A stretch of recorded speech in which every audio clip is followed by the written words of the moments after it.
only two ways when facing challenges in life. One, avoiding. Two, growing.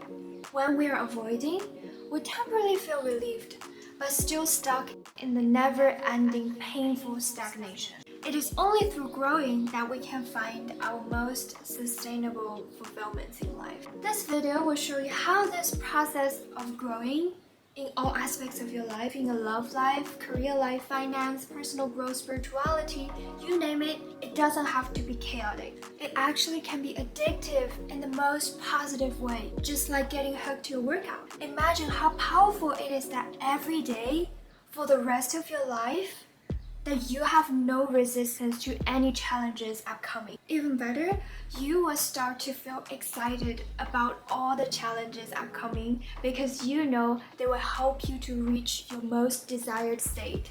Welcome to my channel. Here we embrace all the brave souls who are willing to do the work to reach your highest desires in life. Because once you choose to step on this journey, you already surpassed most of the people on this planet. Here, I will give you that extra kick and momentum to help you stay on the course of winning your life. So subscribe and let's stay on track. So back to the topic, how is positive addictions to growing pain actually possible? To answer this, first let's take a look at how the good feelings, aka the feel-good chemicals, are produced in our body. The feel-good chemicals and hormones are actually our body's natural coping mechanism after we feel stressed. Because our body naturally desires a state of balance, in another word, homeostasis, those good chemicals are produced to counteract the stress we feel. That's why we usually feel really good after exercising or crying or throwing up, even though the process itself is not as pleasant. Therefore, when we're proactively working through the challenges in life, the discomforts of stepping out of the comfort zone can trigger the production of those feel-good chemicals. On top of that, just like the moment after you finish your workout, you feel like really great about yourself, you feel confident, you feel lighthearted, you feel nourished, you feel proud. Those good feelings also trigger the reward system in the body to produce even more good feelings. So the point is, it is actually more than possible to be addicted to the growing pain, okay? As long as you work on yourself, as long as the progress is there, no matter how small or big it is guaranteed that you will feel good afterwards. But it is also guaranteed that if you choose to live in stagnation, you wouldn't feel so great. So my point is, why not just deliberately take that extra hit of good hormones and get them flowing through your body? Because why not? And when it comes to you, feel it with all your intentions and mindfulness and use it as the motivation for your next challenges in life. So it is time to take good advantage of the hormone productions to help you have an easy and pleasant life working towards your best desires. Here you might think, oh no, it's never easy when I do it, okay? I always get really uncomfortable and really stressed out during the process of change. I hate it. No worries, because I want to acknowledge that most of the people, 99% of the people on this planet, has resistance for the growing pain. It is our natural tendency to stay in our safety bubble and do nothing. This is our safety zone. But we never feel good in these bubbles because our desires, our higher desires, is always bigger than what we are comfortable at. Here, I want to introduce you 3 steps to help you guide through this journey. Because the least thing we want when we're dealing with growing pain is to be absolutely, lost. We don't know where to go, we don't know what to expect. I will show you that you actually have the power to stand still in your ground when swimming upwards. First step, create a safe space. Let's admit it, growing is never easy. It takes a ton of emotional and physical energy just to push through it. So do yourself a favor, turn off your phone, cut out the distractions, disconnect with dramas and toxic people, and to just focus on yourself, okay? Bring yourself back. Bring yourself to a place where you can focus and really grow. Have a very strong mindset that for a little while in the future, this area is my priority that I want to focus on, that I want to outgrow it.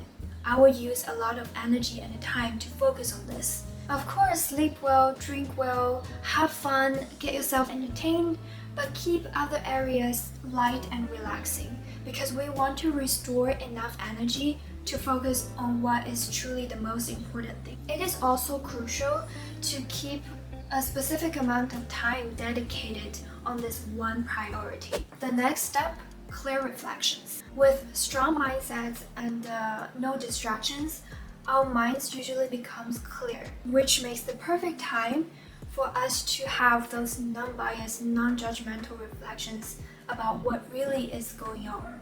What really went wrong? What can I do to improve the circumstances? Ask yourself those questions. Keep in mind that I recommend those reflections to be based on you, not other people. Sometimes we feel like it makes total sense to blame the other people for all the wrongdoings. They obviously caused the drama and conflicts. It's not my problem. However, there's two things that I want to remind you of. One, there's nothing we can do to change other people. Two, we can always upgrade ourselves to react better way for other people's mean demeanors and maybe respond with a higher level of boundary, grace, and confidence. So we're like staying off their energy, okay? Whoever that is, and no matter how toxic they are, we can stay off. Another reflection we can also do is think about what kind of outcome we truly desire out of the circumstances and what actions to take to work towards that. Because once we figure that out, we are good. We are clear with our intentions and we're clear with how we get there.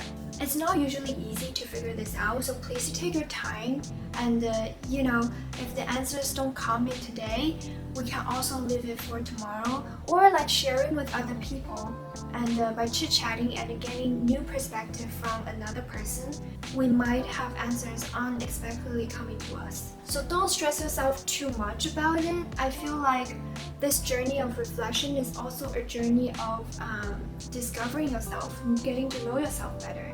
The last step is taking action in a comfortable level of discomfort. Since we all have different levels of mental and emotional capacities, we want to take an optimal level of discomfort each time because we don't want to come with only the minimal amount of progress each time, even though we're so much more capable.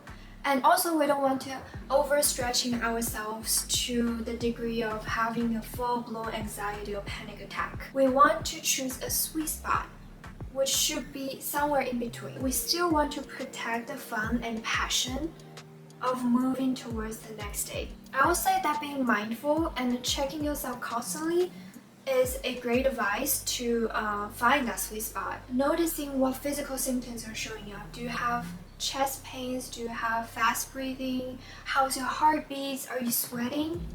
By checking yourself out like this, you are basically saying to yourself, oh, this is me going through a major transformation in my life, and this is actually beneficial to me. Even though it might feel a bit awkward and discomfort right now, but I know I am heading to the right direction. Then you can ask yourself, how am I really feeling about this?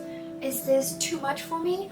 Or I can push myself just a little bit more to see how that goes. Now, my whole intention of making this movie is to help us all stick to and succeed on this journey of growing. So I want to give you a very realistic idea about what to expect next. There will be days when you feel like you're really acing the game. You're on top of life and you feel you're the winner already. And there will be days when you feel like there are setbacks, frustrations, delays. I want to acknowledge you that these are all natural rhythms of life, and who wins depends on who shows consistency. So my suggestion is to do something small every day, okay? No matter how small that is, on the days when you don't feel like doing anything, just do it. Don't leave it hanging for 20 days and then expect to come back to it and pick it up naturally, because it will be hard. And by making those consistent actions day after day, day in and day out, one day, I guarantee you, one day when you wake up, I don't know how long that would take for you, but you will have this huge awakening that you made it. It has now become easy for you. It has now become a part of your life, a part of your identity. At the specific moment of you having that epiphany, the rush of good energy is beyond words. Even the crazier thing is that you start to feel like you can conquer anything in the world because it feels awesome. It feels rejuvenating, self-assuring, alive. It feels like right after you take a shower, you feel so clean and fresh. Isn't this feeling addictive? And the good news is you can feel those good feelings every day. Just pick something that's challenging but is sustainable in the long run and do small steps every single day from now on. Comment down below for how that works for you, and I would love to hear more about it. Thanks for watching and see you in the next one.